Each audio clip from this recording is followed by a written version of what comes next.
There'll be a lot of people watching this, listening to this, who've been around a lot longer than I am, have seen more than I have. I'm not quite 15 years in the business, but I've spent most of that 15 years paying attention and pretty plugged into what's going on in the industry in my local market, but on a national level.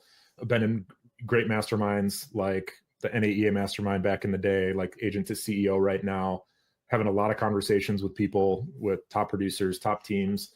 And yeah, and it feels a little different right now. And I I have a few ideas. I'd love to hear some of your thoughts on it about exactly why that is. But we've gone through seasons of uncertainty and kind of and fear before. I mean, we went through that first year of COVID. People who remember, just like, am I going to be able to transact business right now? Talk about uncertainty. Obviously, I came into real estate just after the Great Recession. We were still doing short sales and REO business then, but so I caught the tail end of it. But certainly uncertainty there. What's going to happen?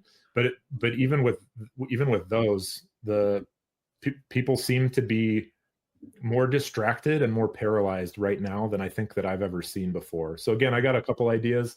I think on the distracted side, we're looking every day at the conversation about exclusive listings and clear cooperation. We're coming out of less than a year into some big changes in the industry around buyer agency. So people are watching those things happen. It's a bit of a spectacle right now, right? We've got CEOs of major companies kind of facing off and taking sides. We've got big acquisitions happening. What's going to happen with Rocket, Redfin? What's going to happen with CoStar?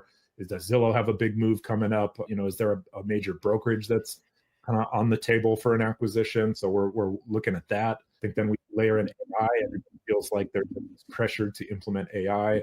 Am I going to fall behind? And it leads to distraction and kind of paralysis, I think, of what should I do? I don't know. So I kind of naturally do nothing. It's like, fight, flight, or freeze. And a lot of people are freezing right now, I think. The people who win keep winning. They fight, we're definitely seeing some flight, some people leaving the business, but a lot of freezing. And I think I can't remember a time that we've seen quite so much of that. Even among people with successful, strong businesses who've been around a long time and have a great foundation. So I think this call is really timely because in seasons like this, or in markets like this, or just in our own heads like this, and back to the basics, right? Back to the basics. Yeah, things that you can always ground yourself in. Yeah. And I think you look at the wisdom, right? The knowledge that is available to us, but like what do you trust? And I think you've got to keep going back in time to really get down to the foundation, down to the roots. Just as listening to you talk there really brings me back to it's not my number one book recommendation. It's probably number 2 or number 3. And it's, Napoleon Hill, Outwitting the Devil, which is, first time read that 11, 12 years ago, right when it came out. And it took me a minute to really get my head around what the story was about, because you get so mesmerized in the conversation with, Napoleon and the devil. But really, it's around what he calls the most critical law of success. And he wrote Laws of Success before he wrote Think and Grow Rich. And he talks about the most important law of success. Most important is the law of accurate thought. And Outwitting the Devil is just a story around accurate thought. And he talks about what you're talking about in the drift, which is just fear. And the only way that you can pull yourself out of the drift is accurate thought. And so thinking is the most important thing.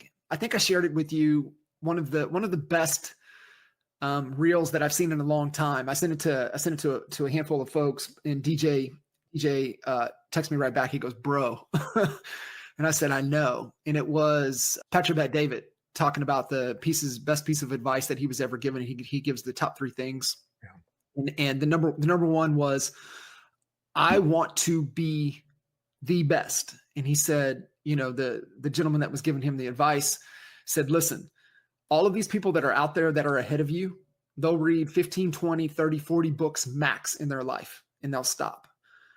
He said, you keep going. You never stop. Always stay a student, right? Always be learning. That's just kind of foundationally. It's my number one core value is growth, personal and professional. And I don't have time for you in my life if you're not improving and being better. I mean, that's with anybody. I don't care, kids, loved ones. Like, I mean, I love you. I can love you from afar if you're not trying to grow each and every day, trying to get better. And the simplest way there, the foundation, is pick up a damn book, right? Open the damn book.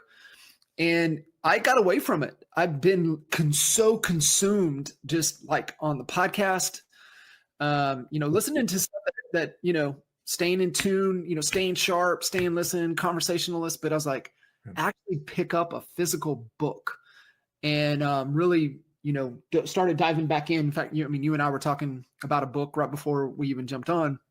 And so I think that, to me, is get back into the foundation, get back into the roots of things, focus on your thinking, accurate thought to stay out of that drift, to stay out of that state of paralysis.